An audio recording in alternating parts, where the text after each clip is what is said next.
Hello everybody, my name is Alex Askaroff and today I'm going to show you how to oil a Singer 201.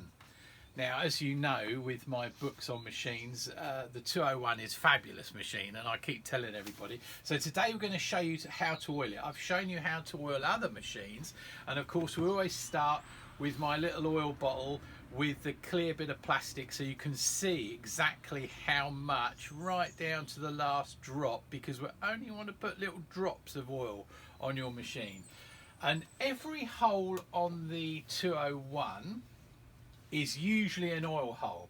So you can start off by this part of the machine. First of all, hoover it all out, vacuum it all out, get rid of all the dust. You don't want to oil dust because dust then turns black with oil and then it comes out on your work and you cry. So try and avoid dust. Now, this saying that, I haven't oiled anything. I only got this yesterday and it is absolutely filthy, but we're going to go through all the oil spots. Start on this side of the machine and you'll see on the bobbin winder we've got a little oil hole there, just a single drop, because otherwise that splashes back up. And then this is a really important one, that's the main bearing shaft there, and here you can put a couple of drops and you can just keep going through drop by drop by drop, and you can keep going through. That's a little felt there, which as a gimmick they said self-oiling presser bar, which is a bit of a joke because it's just a bit of felt that holds the oil. Now we're going to turn the machine round. Oh, that little point there. And some of the 201s have got a little hole there where you can just oil the inside of the balance wheel or hand wheel release, where it releases there, just to get to the inside shaft where the two bearings are touching. And so we're oiling there, then we're going to turn it round. This is an old one that I picked up from off eBay again. I think I paid £55 for this one. Now on the aluminium 201s, which I adore, we'll have to do more videos on those, there is a little, let me just get my torch, there's a little oil hole just at the bottom of these hardened steel corkscrew gears. There's a little hole just there, but on this one we can put oil. You'll notice there's no grease on these gears, okay? They mesh so perfectly you do not need to grease them. And then basically you can put oil everywhere. You can't really over oil the machine, it just comes out on your work, and you know, you're not happy about that. So now let's turn it back round and we'll show you. It's a good idea to put a little bit of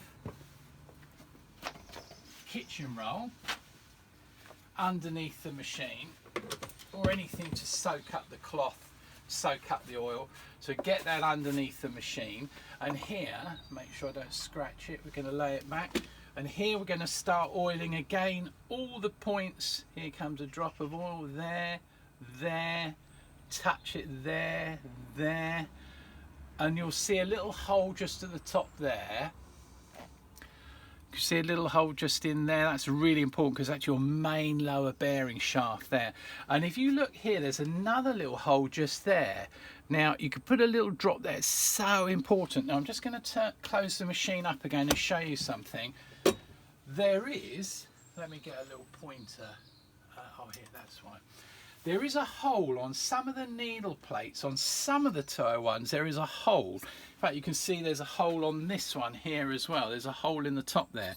Now that is an oil hole, whatever people tell you. And that, if I point through, if I can do this without dropping it, if I can get that through, and if you can see where that little thing is coming down, that little pointer, look where it's coming down to. It's coming down to that main oil hole there. Now, so you can oil it from underneath or you can oil it from on top. So it gives you an option there, and that's why some of the later 201s didn't have that hole in at all. So now oiling the hook. On the center of the hook, let me just show you here. Again, there's a little hole there. Now that you must clear that out, suck that out, make sure there's nothing in there, and again put a little drop of oil in there, and it's really important if ever you've got your 201 to examine that point of the hook, because that should be really smooth. That is the baby that does all the work as it comes around and picks a stitch up, bang, picks a stitch up. And then you can put, watch this, a little drop of oil on the outside there. And when we've finished, not with this one because we've got problems here, but normally what you would do is give it a good run. Now we're going to open up side cover. This is really straightforward stuff. It's a half an hour of happy maintenance really doing this. And on the side cover, keep moving the machine. You really need the torch in there, see. And again, everywhere that you can see moving, a little drop of oil, and then just move it up and down, see if we've missed any. That one at the back there we've got from the top, and here the presser foot, very important to put a tiny little drop of oil top and bottom on that. The presser foot must lift up and down really neatly because that's your feed mechanism, relies on that. So and that's basically it. Just clean it all out. There is a lot more information on in my book on the Singer 201, A Perfect Stitch, which you can get on Amazon and all that. Check it out, it's a fantastic book, tells you loads of the legends and loads of the information about this incredible machine right from its start in 1935 as it's launched as the Jubilee sewing machine, and it creates for 30 years, it becomes Singer's flagship sewing machine. And so that's the first point on oiling. When you've given it a good oil like that, the first thing to do is to get rid of everything that's going to fly off. So you spin it around, you run a bit of kitchen roll through, you can just put the kitchen roll through and stitch it through the machine, if you're hand or electric or treadle, just to get rid of any oil. Give it a good wipe around, and that is your first part of your maintenance done and dusted. Bye for now.